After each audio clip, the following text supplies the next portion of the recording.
O tema da minha palavra é para te encorajar. Não reclame daquilo que você permite. Hoje eu conversei com o pastor Sérgio, mas nós não falamos sobre a palavra, mas parece que ele sabia o que eu ia pregar. Eu quero fazer da palavra dele a minha introdução. Não reclama daquilo que você permite. Se você hoje está colhendo situações no seu casamento, com a vida dos seus filhos, pode ter certeza, você permitiu o plantio, você terceirizou, você delegou para outro fazer. Nós temos que ter um compromisso, e esse é o nosso lema, de amor, honra e unidade. Nós temos que amar, temos que honrar, temos que ser unidos. Precisamos refletir sobre a nossa disposição e disponibilidade, porque existe muita gente com disposição, mas pouca disponibilidade. Olha, eu estou disposto, pastor Sérgio, conta comigo, então vamos. Eu falo, não pastor, hoje não dá. Como eu recebi uma figurinha hoje, aconteceu um imprevisto. Ele está disposto, mas não está disponível. Tem muita gente disponível, mas não tem disposição nenhuma. O Carlos sabe quando chega nos dias do impacto. Muita gente disponível, mas a disposição, é para trabalhar. Eu sei que era só para comer. Eu achei que era só para ficar conversando. Então nós temos que ter esse amor, essa honra, essa unidade e saber lidar com as responsabilidades que a nossa negligência ou o nosso empenho vai gerar. Eu quero te contar uma história, vou ler um texto bíblico, aplicar aí e vamos orar. Será rápido. Imagine comigo, eu vou dar um nome para esse homem, para esse personagem, vou dar o nome dele de Lucas. Se tiver algum Lucas entre nós, não leve a mal, é apenas um personagem. Lucas era um homem trabalhador, um homem dedicado, um pai de família. Lucas sempre quis ser um bom exemplo para os seus filhos, apoiar de forma sólida a sua esposa. No entanto, por mais que ele se dedicava, por mais que ele lutava por um lar harmonioso, um lar unido, ele permitiu, dia após dia, pequenas atitudes diárias, sem perceber, minavam a paz de sua casa. Lucas, quando chegava do trabalho, com a paciência curta, dava respostas secas, respostas grossas. Ele permitia se ausentar emocionalmente, de forma presencial, mas não de forma emocional, da sua casa. Ele estava o corpo presente, mas as suas emoções não estavam ali. O filho queria brincar, ele não brincava. A esposa queria conversar, ele não conversava. Existia coisas que eram de sua responsabilidade, mas ele delegava a outros fazer. O tempo foi passando e Lucas começou a reclamar da falta de harmonia em seu lar. Os seus filhos discutiam frequentemente. A sua esposa parecia estar cada vez mais distante.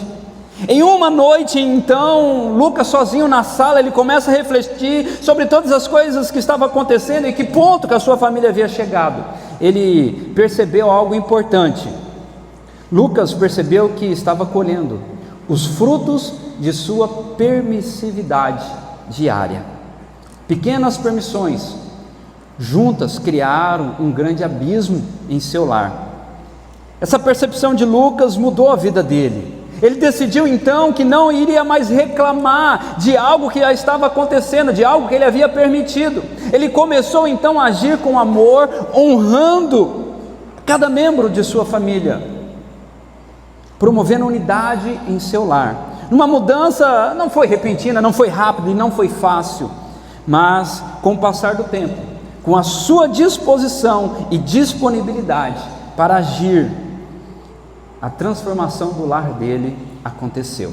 A história de Lucas me faz perguntar aos senhores, homens de Deus, em quais áreas da nossa vida estamos permitindo pequenas permissividades se tornar grandes problemas na nossa casa? O que você tem permitido? O que você tem aceitado na sua vida? Eu posso talvez pensar em algumas coisas aqui: pornografia, a falta de vida com Deus no seu lar. Quantos dos senhores, homens de Deus, tiram ao menos um instante no dia para orar com a sua esposa, orar com seus filhos? Ah, pastor, eu não tenho tempo. Pelo amor de Deus, você fala que você não tem tempo para orar com a sua esposa, a hora que acorda, a hora que vai dormir. para minutos, para orar com seus filhos, são pequenas permissividades que vai gerando grandes ruínas em seus lares. O que você tem permitido hoje pode gerar um problema amanhã. Eu quero que você reflita sobre isso. Deixa eu te contar a história e lerei um texto bíblico de um homem chamado Eli. 1 Samuel, capítulo de número 2, versículo 22, acesse comigo aí, 1 Samuel, capítulo 2, versículo 22. Quando você vai abrir na sua Bíblia, deixa eu te contar quem é Eli.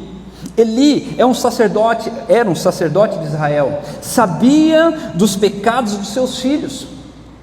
Ele era podemos dizer assim nos nossos dias, ele era um pastor, mas ele não tomou uma atitude de corrigir os seus filhos, não tomou uma atitude de tirar os seus filhos daquela posição a qual eles exerciam. Em outras palavras, Eli foi permissivo, e a consequência foi destruidora. Olha o que diz o texto, 22, 1 Samuel capítulo 2, versículo 22. Eli, que era muito velho, ouviu sobre tudo o que os seus filhos estavam fazendo a todo Israel, e como eles dormiam com as mulheres que serviam na entrada da tenda da congregação. Olha o que os filhos desse profeta estavam fazendo, e isso era conhecido de toda Israel. Então ele disse: por que vocês fazem tais coisas? Eu ouço de todo o povo sobre essas más ações de vocês. Versículo 24: não, meus filhos, o relatório que ouço se espalha entre o povo do Senhor, não é bom. Se uma pessoa pecar contra outra, Deus pode mediar para o ofensor, mas se alguém pecar contra o Senhor, quem intercederá por eles? Seus filhos, porém, não ouviram a repreensão do seu pai, pois era da vontade do Senhor matá-los. Olha que ponto que chegou a família do profeta Eli, a ponto de Deus ter vontade de matar os filhos de Eli. Quantas coisas que nós negociamos na nossa casa, quantas coisas que nós negociamos no nosso casamento, quantas coisas nós negociamos na criação dos nossos filhos. Será que não pode chegar a um ponto que Deus fala assim: eu não dou conta mais? Você já parou para pensar nisso? Por ser responsabilidade nossa. Não, mas quem tem que ensinar a palavra é o pastor. Quem tem que orar pela minha família é o líder de célula. Para com isso, para de terceirizar, para de ser homens que fica daquele crente 6 horas. 6 horas por mim, 6 horas por mim, 6 horas por mim. E o seu posicionamento dentro da sua casa, com a sua esposa, com a sua família, com a sociedade, como nós ouvimos através do irmão aqui. Os homens da nossa geração estão em dívida com a nossa sociedade, como bem diz o nosso pastor. Infelizmente, as mulheres estão tendo que tomar o nosso espaço. Tem mulheres que têm que ser homem, pai, provedora do lar. Por quê? Porque o bonitão está jogando PlayStation, está de férias. O bonitão não acha emprego. O bonitão não quer orar, não quer pagar um preço no Senhor. Não reclame daquilo que você permite. Sabe qual que é a história de Eli? Os filhos vão para a guerra, se foi a Cabosh, a arca do Senhor é levada, os filhos são mortos. Vem a notícia para Eli. Eli era um homem muito gordo, estava sobre um banco, ele cai, quebra o pescoço e morre. Olha o final da família do profeta Eli. É o final que você quer para a sua família?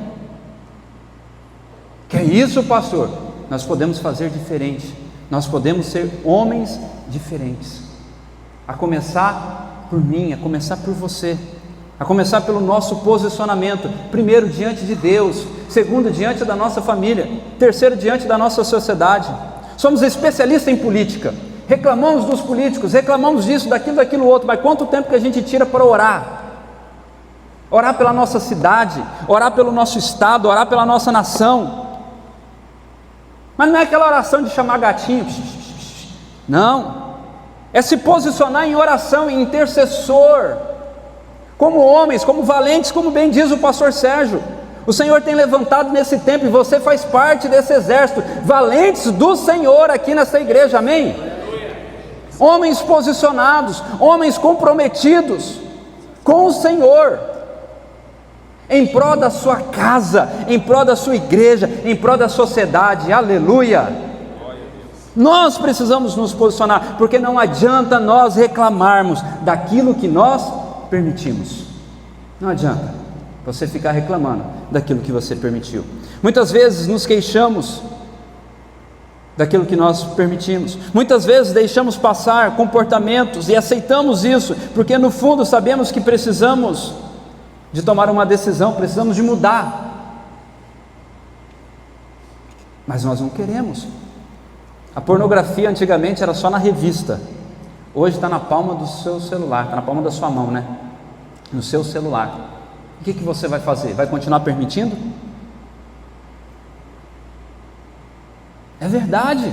O que você vai fazer? Você vai se posicionar? Eu não sei o que acontece no meu casamento. Termina com a pornografia que você vai ver a mudança que vai acontecer no seu casamento. Faça prova disso, Senhor.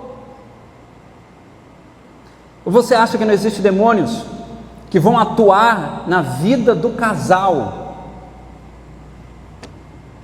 Você está vendo? Porque às vezes nós vamos carnalizando, e nós paramos até de acreditar que os poderes malignos agem.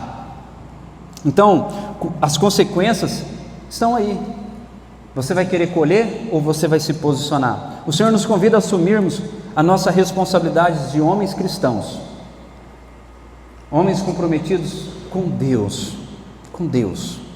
A nossa aliança é com o Senhor. Homens que são comprometidos com o reino de Deus, é a igreja.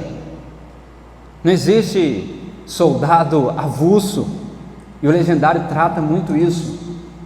Você faz parte de uma família chamada Primeira Igreja Batista em Ji-Paraná, amém?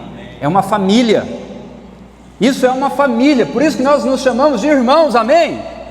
Você chama a pessoa que está do seu lado de irmão, mas de fato ele pode contar com você? De fato você é irmão de verdade? Você faz parte dessa família? Você pertence? Precisamos nos posicionar pela nossa casa, precisamos nos posicionar pela igreja e pela sociedade. Quais áreas você tem negligenciado? Talvez você tenha negligenciado a sua casa. É verdade, mas hoje o Senhor tem trazido luz para você, tem trazido graça para que você se desperte. Talvez você tenha negligenciado na vida da igreja. Imagine aqui, nós estamos em que quem é bom de conta, talvez mais de 50, quase 100 homens aqui, né? Não sei se estou exagerando, mais de 100 homens. Imagine cada um de nós sendo uma extensão da igreja. O que é isso?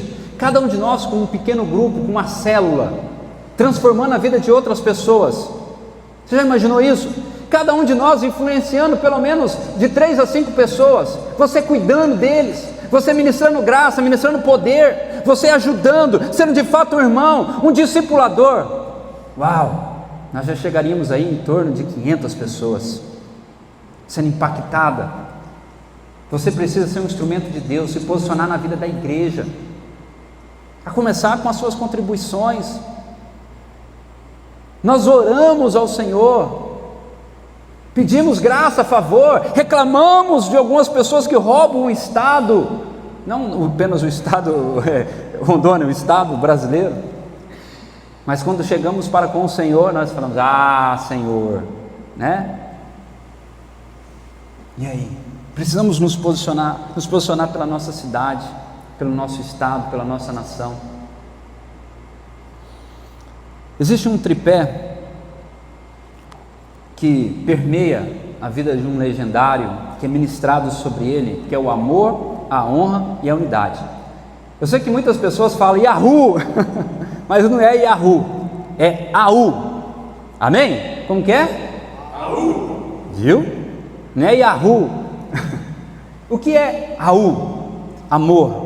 O amor, em Efésios capítulo 5, versículo 25, vai dizer: marido, ame as suas esposas, assim como Cristo amou a igreja, entregando-se a ela, entregando-se por ela.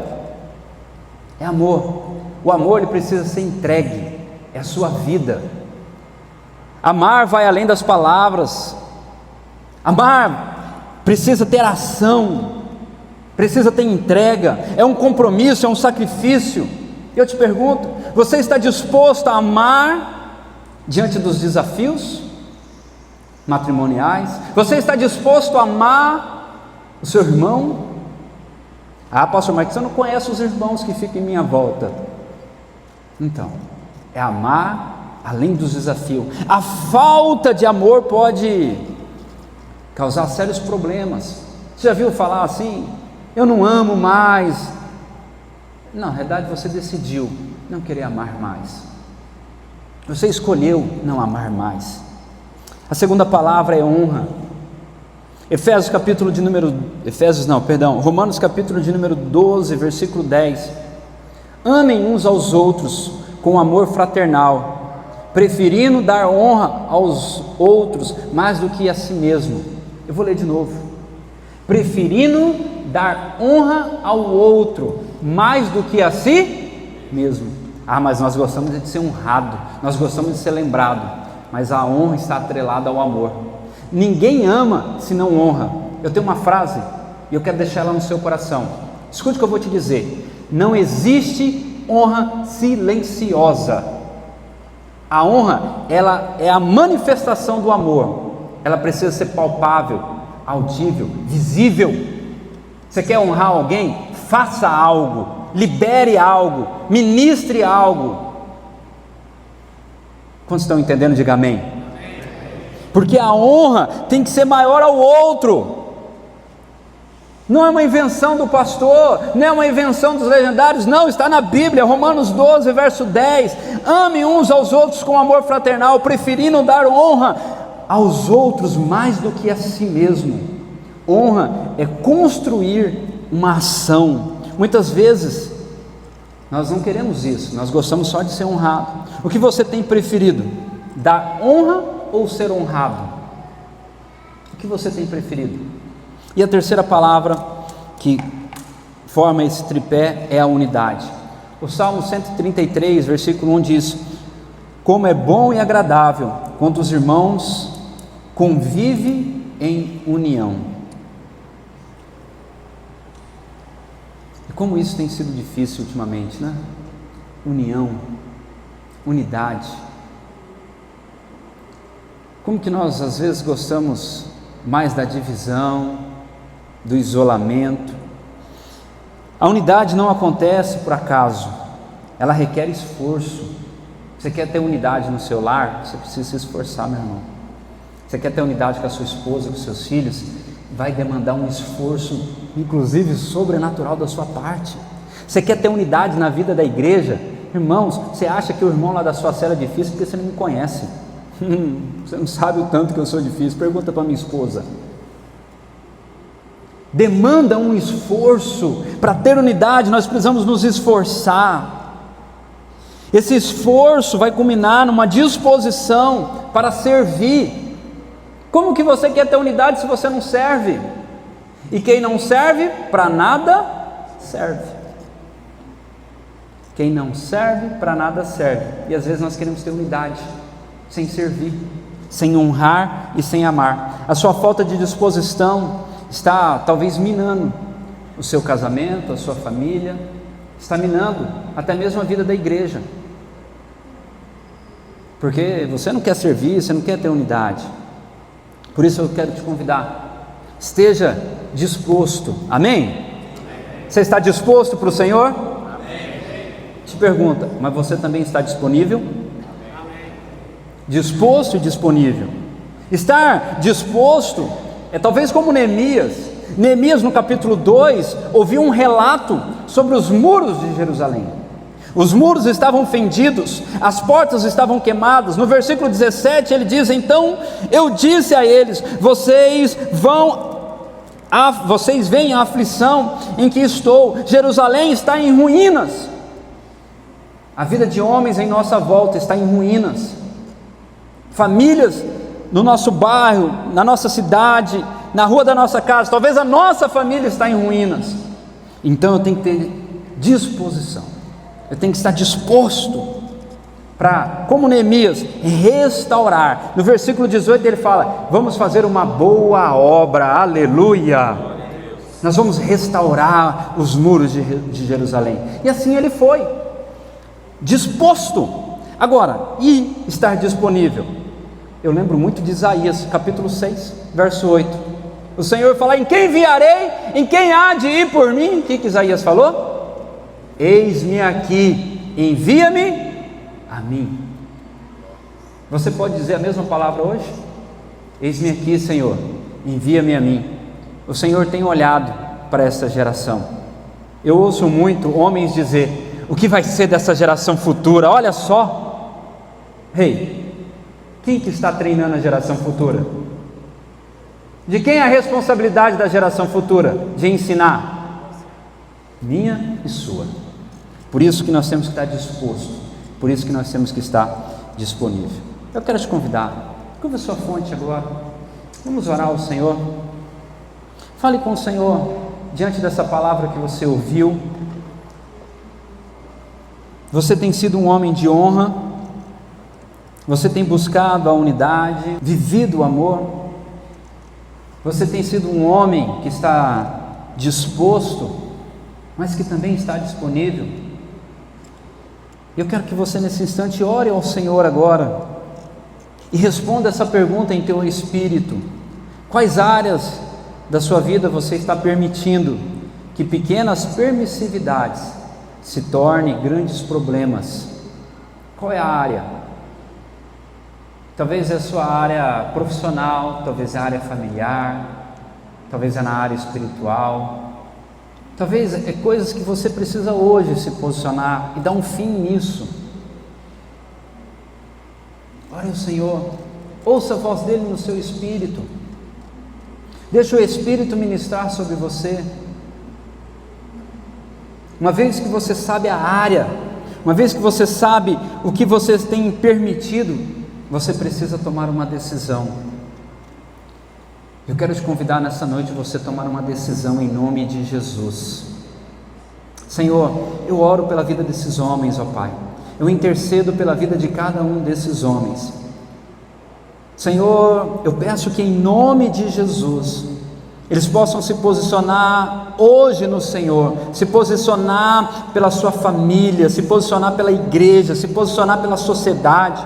Que o Senhor os capacite, que o Senhor, ó Pai, levante com esses homens um grande exército que mudará a história dessa cidade, que mudará a história desse estado, que mudará a história dessa nação. Ó Pai, nós declaramos em nome de Jesus a bênção do Senhor sobre eles. Amém, amém, amém.